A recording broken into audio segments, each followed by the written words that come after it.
Entendes o que estás lendo? O podcast que te leva através das páginas da Bíblia. Livro por livro. Capítulo por capítulo. Uma exposição bíblica emocionante. Aperte os cintos e embarque comigo nesta viagem.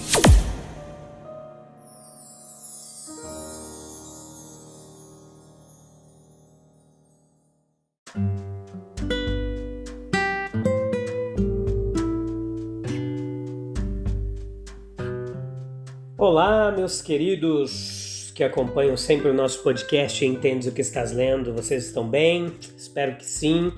Damos início a mais uma semana, início a mais alguns estudos da Palavra de Deus. Hoje nós vamos ver capítulo 21 do livro de Êxodo. Se possível, leia o capítulo, né? E hoje é o episódio 228, terceira temporada, parte primeira do capítulo 21. Eu sou o Fábio, né? Para quem ainda não sabe, nós temos bastante gente aí acompanhando esses estudos, mais de 3.000 visualizações aí. Rompemos essa marca significante para nós, isso é muito jóia. Vamos lá então? Espero que você continue conosco até o finalzinho, que hoje tem bastante coisa para nós continuarmos aprendendo sobre as leis de Moisés. Deu ali ao povo pela ordem do Senhor. Hoje nós vamos falar um pouquinho sobre escravidão. Em nenhum momento Deus autoriza a escravidão. Ele simplesmente direciona leis para que pudesse reger melhor aquilo que era uma realidade naquela sociedade. Ele tolerava, mas de forma nenhuma aprovava, beleza? A escravidão, ela geralmente não é considerada uma condição desejável. Nós vemos ali no capítulo 21 essa relação, esse tema. Deus nos ajuda em suas ordenanças sociais, enfatizando o valor da liberdade, que era importante. E naturalmente, para o escravo, a liberdade é um objeto, um desejo, né? A escravidão era um infortúnio, uma punição resultante de dívida ou má conduta. E assim visto, Deus só permitiu que continuasse por no máximo durante 6 anos. Todo hebreu ele havia sido redimido por ele, e, portanto, a escravidão permanente ao homem teria sido uma violação dos próprios direitos de propriedade.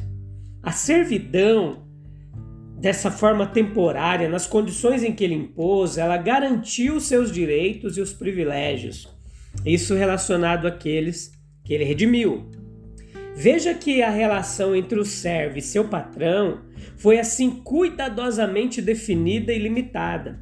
Na medida em que estavam ligados por um vínculo puramente externo, e esse vínculo ele deixou de existir ao fim de 6 anos de servidão. Durante 6 anos, no entanto, um vínculo mais firme pode ter sido formado e fortalecido. A posse do corpo do escravo, ela não traz consigo a posse de seus afetos. Eles não podem ser comprados ou vendidos, mas eles podem ser vencidos. E não é a abnegação da liberdade, é o exercício da liberdade de escolher por si mesmo. Se um homem estivesse tão ligado ao seu empregador que preferisse continuar em seu serviço, havia leis para isso também. Deus ele estava disposto a endossar tal preferência com o seu consentimento. Hoje em dia, nós vemos na nossa sociedade uma relação entre empregado e patrão de forma mais temporária do que era antigamente nesses tempos bíblicos. E ao mesmo tempo, agora, como sempre, o amor pode prevalecer para conquistar os afetos e assim tecer por meio deles um vínculo permanente e duradouro. O amor, ele transmuta as condições de servidão. Ela os transforma em algo que é preferível, até mesmo do que a liberdade. As cordas de um homem, elas se ligam mais firmemente do que quaisquer outras cordas. Então esse sinal da preferência ali, o servo que desejasse permanecer servo, mesmo depois de 6 anos, ele deveria ser levado perante os juízes. A palavra aqui é Elohim, ou Deus, né? Ou aqueles que respondem por Deus. E dentre as traduções possíveis para Elohim, nós encontramos também os representantes de Deus. Como ministros de Deus, eles foram capacitados para permitir a satisfação de seu desejo. O servo ali tinha uma orelha furada, no batente da porta, ele encostava e furava a orelha, como um sinal externo desse sacramento, desse acordo de servidão. Doravante o homem, por seu próprio desejo, estava permanentemente unido à família do seu patrão. A orelha furada era um testemunho, e o sinal da escravidão era como um emblema daquela relação, daquele amor. A relação do escravo com seu patrão, ela é análoga à relação entre o homem natural e Deus. Todos os homens são seus servos, devedores que não podem pagar suas dívidas. E a relação, entretanto, ela pode ser de caráter temporário. E Deus procura tornar essa relação permanente, conquistando os nossos corações e os nossos afetos. Ele quer que sejamos servos dispostos, e o serviço obrigatório, ele não tem valor moral. Em sinal do coração conquistado, são de mais valor do que sacrifício e oferta. Ele está disposto a abrir os nossos ouvidos para nos tomar como seus para sempre, mas nós também devemos estar dispostos. Ele abriu os meus ouvidos e eu não fui rebelde. Então veja, no capítulo 21, do versículo 12 ao 18, um relato aqui relacionado aos homicídios e aos crimes de capital. Veja que era característico da lei de Moisés que o seu primeiro cuidado no ordenamento prático ali da teocracia hebraica, que era o governo de Deus, teocracia, Deus, governo, seja pelos direitos do escravo. As próximas leis que nós vemos nesse capítulo, elas se referem ao assassinato, ao tráfico de homens, roubo de homens, e ao ferir e amaldiçoar os pais. Veja do versículo 12 ao 15 a relação e a ordem com respeito ao assassinato. O mesmo espírito de justiça que atribui penas severas a crimes comprovados leva a traçar uma linha sólida de distinção entre ações voluntárias e ações involuntárias. Somente pelas ações da primeira classe o indivíduo é responsabilizado. O homicídio puramente acidental, ele não é tratado como crime. Não só o homem que mata o próximo inadvertidamente não é punido com a morte, mas a lei ela se interpõe para protegê-lo da fúria daqueles que injustamente buscam a sua vida ou buscam a vingança, designando-lhe um lugar de refúgio, as cidades de refúgio. E o assassino, ele deliberado, ele por outro lado, deveria ser tirado até mesmo do altar de Deus. E era morto, né? Havia essa pena capital ali.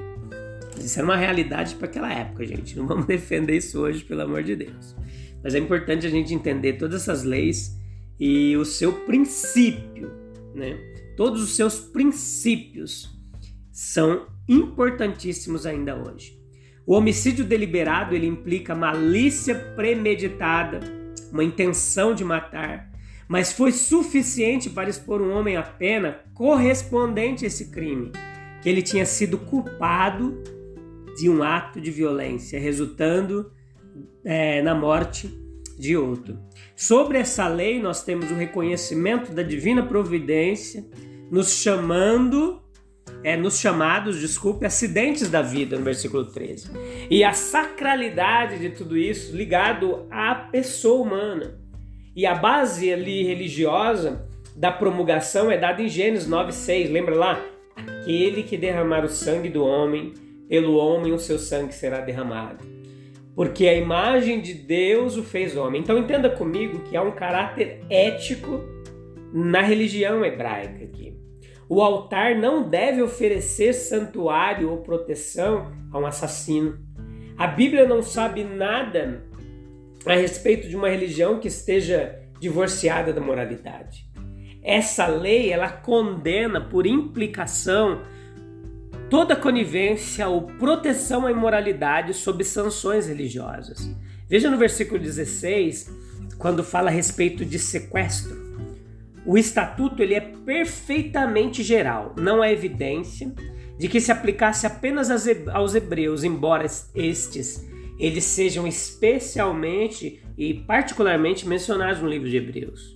O roubo e a venda de um hebreu era uma ofensa direta contra Jeová.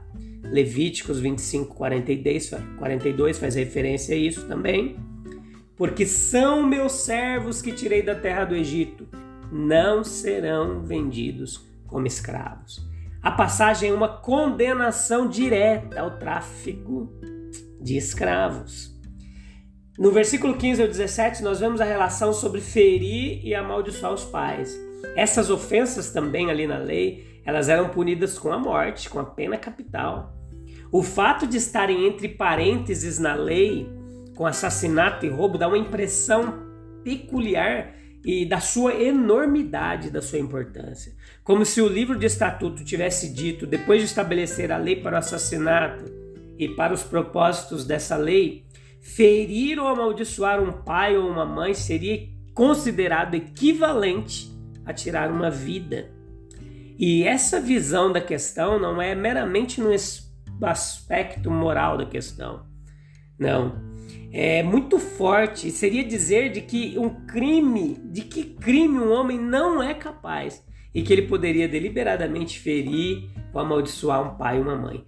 Como razões especiais para a gravidade da lei, observe comigo, é importante a gente aprender aqui todos os princípios que estavam sendo estabelecidos no estabelecimento daquela comunidade, antes um povo disperso e nômade, como agora uma nação, como uma sociedade. E essa sociedade hebraica, ela repousava em grande parte sobre uma base patriarcal. E a devida manutenção da autoridade dos pais era uma necessidade importantíssima para a sua existência.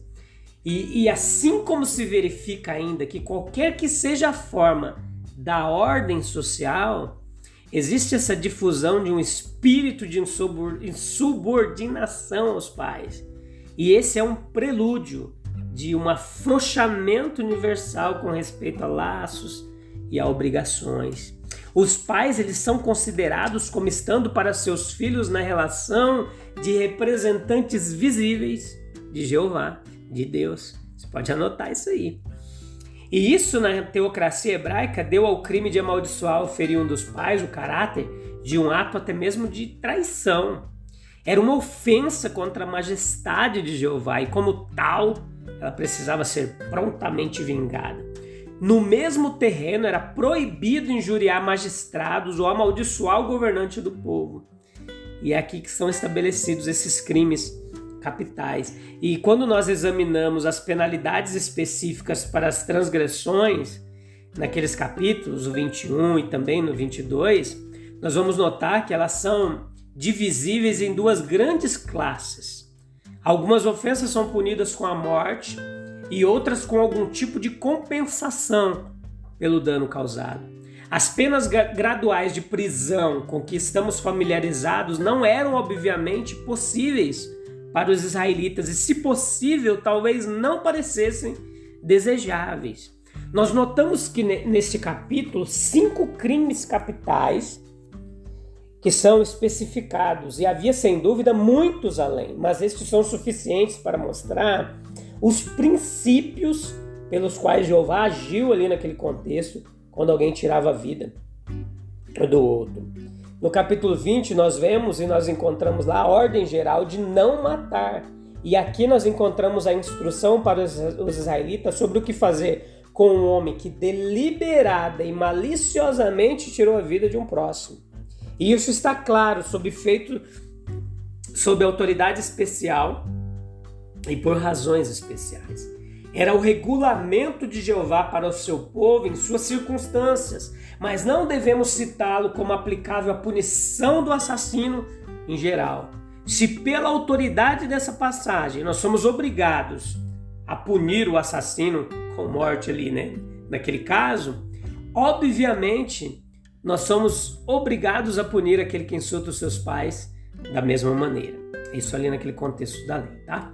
Havia razões, então, para essa punição que não se aplicam agora a nós, de forma nenhuma. Desde que a aplicação de uma pena de morte estivesse em harmonia com a consciência geral dos homens, é claro que qualquer pena menor para o assassinato é inadequado.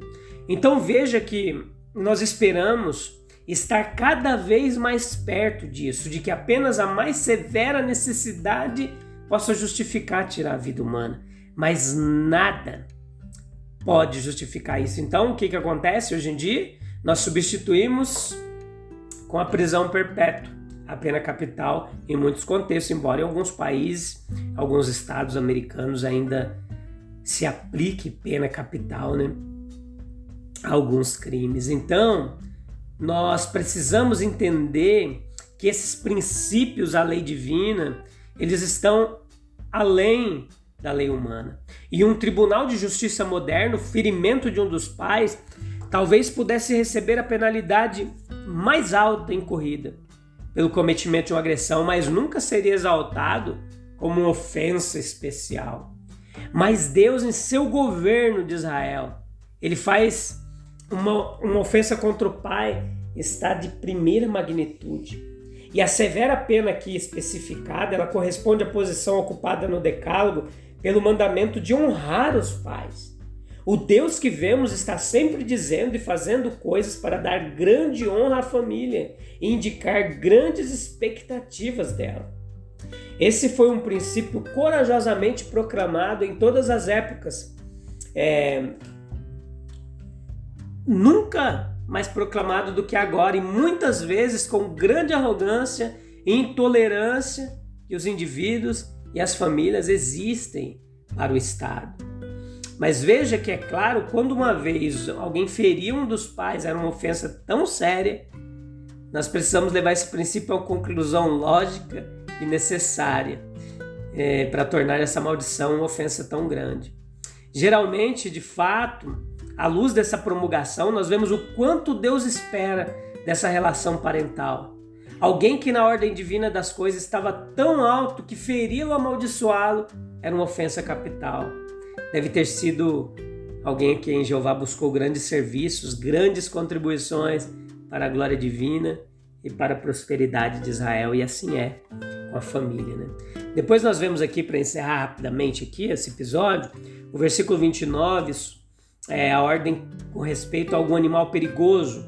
Quando o homem ele é informado de que seu curso de ação, por mais lucrativo, por mais agradável que seja para si mesmo, estava sendo prejudicial para alguns, ele precisava fazer alguma coisa, e às vezes ele era até punido por causa desse animal, se ele sabia que isso poderia acontecer e não tivesse tomado nenhuma atitude.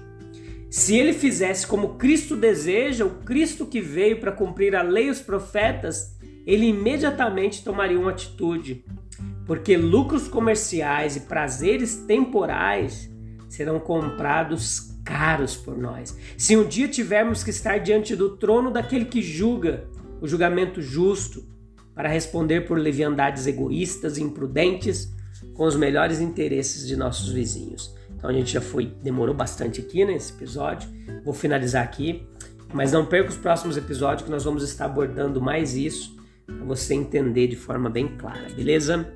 Um abraço, a gente se vê no próximo episódio. Deus abençoe. Tchau, tchau.